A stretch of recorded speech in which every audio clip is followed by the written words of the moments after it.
All right, ladies and gentlemen, welcome back to the channel. We're talking about the Detroit Lions. Rookies reported earlier today. The veterans will be arriving on Tuesday. And keep in mind, Detroit is coming off literally a historical season, one where they went 12-5 in the regular season. They won the NFC North division. They hosted two freaking playoff games. They actually won freaking both of them, BOAF, both. And they barely lost to San Francisco to get into the Super Bowl. But I mean, they just ended the NFL's longest playoff drought or longest playoff win drought of 32 years. They didn't lose much in free agency. They added a couple of dogs. They traded for Carlton Davis. They signed DJ Reader. They drafted Terrion Arnold. You brought back Ben Johnson. That's flown under the radar. Remember when he was like a shoe-in for the Washington coaching job? Things are looking great. I don't have too much that I'm going to be keeping an eye on in your guys' training camp, but I will mention some stuff that I will be, wide receiver number 3, potential edge rusher star, Marcus Davenport, aka or IE, whatever. But my most important thing, and I hate saying this out loud, is health.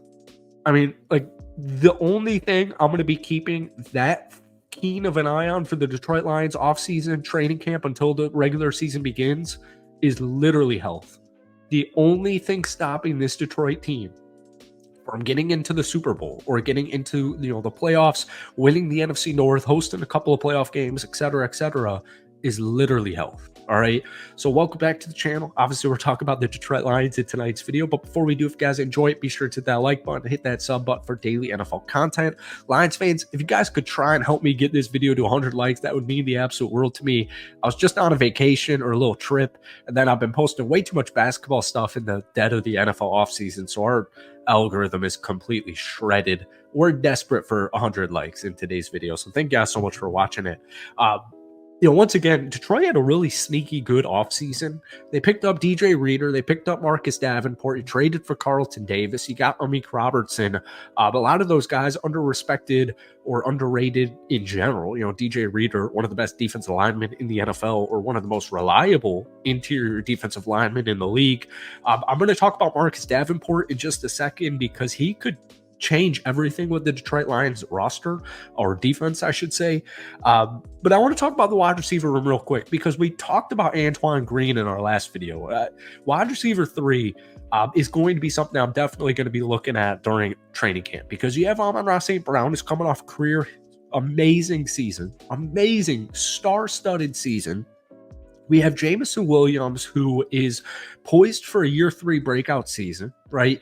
There's no injury. There's no suspension. He's wide receiver number 2, and he's a former first-round pick. And if he can play the way he did in college, oh, my God, dude, might be one of the best wide receiver duos in the NFL. But I don't want to get too far ahead of myself. You lost Josh Reynolds, so we got to figure out who wide receiver 3 is. Now, Antoine Green, if you guys are OG supporters of this channel, was a dude I was enamored with at this time last season. He was drafted in the 7th round of the 2023 draft last year, 219th overall. He's huge. I mean, the dude's 6'2", over 200 pounds. In his final year at North Carolina, he only played 9 games. He had 798 yards, 7 touchdowns, but here's the kicker. He averaged 19 yards per catch. 19 yards per catch.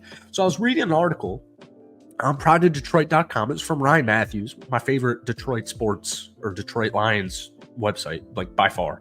2024 Detroit Lions roster preview. Don't count out Antoine Green. So, obviously, last year, we didn't see too much. We saw 9 games, 0 starts, but he did play 106 offensive snaps, 71 special team snaps. Played 9% of offensive snaps in the entire season. All right. He finished with 1 catch, only 2 yards. His PFF offensive grade was 53.7. Just for some context here, that's 161st out of 200 wide receivers with at least 2 targets.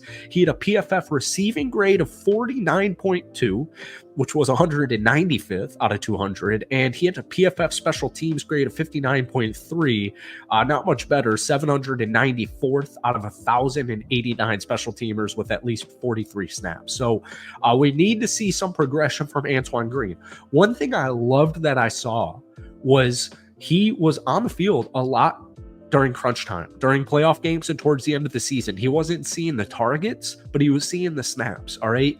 We're about to get into a quote here from Dan Campbell, but here's just for some context on where he was, Antoine Green was last August. This was from Dan Campbell in August, a day before a day of practice in August. I would say he's inconsistent. Man, he does some things that really show, and then it's just, it dips. And there again, he's a young player. Does some things that really catch your eye, and then some things the opposite way. So just he's inconsistent right now, and the more that he can, he lessens the inconsistency, the better off he's going to be. That part of him is what camp's for. So as outlook for 2024, we heard this quote here a couple of weeks or a month ago from Dan Campbell during OTAs. I think that's another one of those, like he asked about Bijo, line safety Brandon Joseph. I would say Antoine Green was another guy by the end of the year we felt improvement. There was a noticeable difference from the time he walked in here to the end of the season, just what he was doing on scout teams for us. He played a little bit at the end of the year, but those targets were going other places. But we saw significant growth. We saw speed. We saw speed on the releases Campbell recognized. So definitely a dude I'm keeping my eye on big time during training camp. All right.